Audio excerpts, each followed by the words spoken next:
Hi friends, welcome to share and life. இன்றைக்கி நம்ம சேனலில் ரொம்ப ஈஸியாக பருப்பு குழம்பு எப்படி பண்ணுறதுன்னு பார்க்கலாம். வாங்க இப்போ நம்ம வீடியோக்குள்ளே போகலாம்.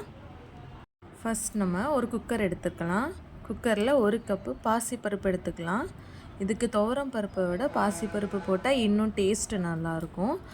பருப்பை நல்லா தண்ணியில் வாஷ் பண்ணிவிட்டு சேர்த்துக்கலாம். 1 கப் பாசிப்பருப்புக்கு 3 கப் தண்ணி கரெக்டாக இருக்கும். இதில் 1/4 டேபிள் ஸ்பூன் பெருங்காயத்தூள், 1 டேபிள் ஸ்பூன் கோகனட் ஆயில், ஒரு 4 சின்ன வெங்காயம், 4 பல் பூண்டு, 2 பச்சை மிளகாவை சின்ன சின்னதாக கட் பண்ணி வச்சுருக்கேன், அதையும் சேர்த்துக்கலாம்.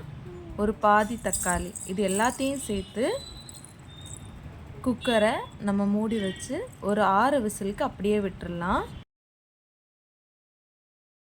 இப்போ இந்த குழம்புக்கு தேவையான ஒரு மசாலா பேஸ்ட் ரெடி பண்ணிக்கலாம். இதுக்கு 1 கப் துருவன தேங்காய், 1 டேபிள் ஸ்பூன் ஜீரகம், 1/4 டேபிள் ஸ்பூன் மஞ்சள் தூள், இது எல்லாத்தையும் சேர்த்து தண்ணி விடாமல் கொஞ்சம் கொரப்பாக அரைச்சி எடுத்துக்கலாம்.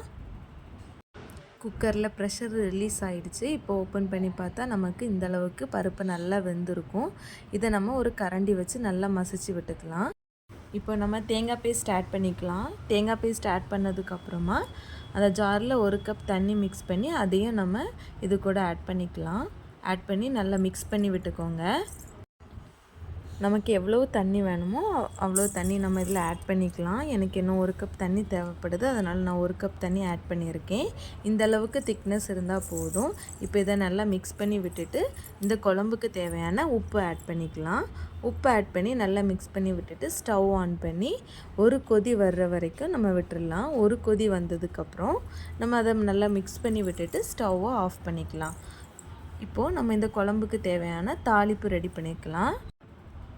ஒரு பாத்திரத்தில் 2 tablespoon coconut oil add பண்ணிக்கலாம். இதில் 1 டேபிள் ஸ்பூன் கடுகு, 1 காஞ்ச மிளகாவை சின்ன சின்னதாக கட் பண்ணி இதில் ஆட் பண்ணிக்கலாம்.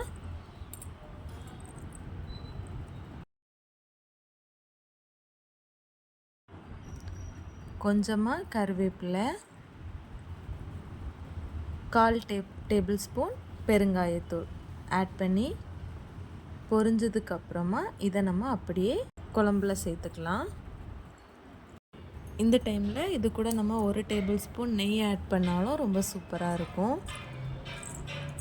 இந்த வீடியோ உங்களுக்கு பிடிச்சிருந்தனா லைக் பண்ணுங்கள், ஷேர் பண்ணுங்கள், சப்ஸ்கிரைப் பண்ணுங்கள். தேங்க்ஸ் ஃபார் வாட்சிங்.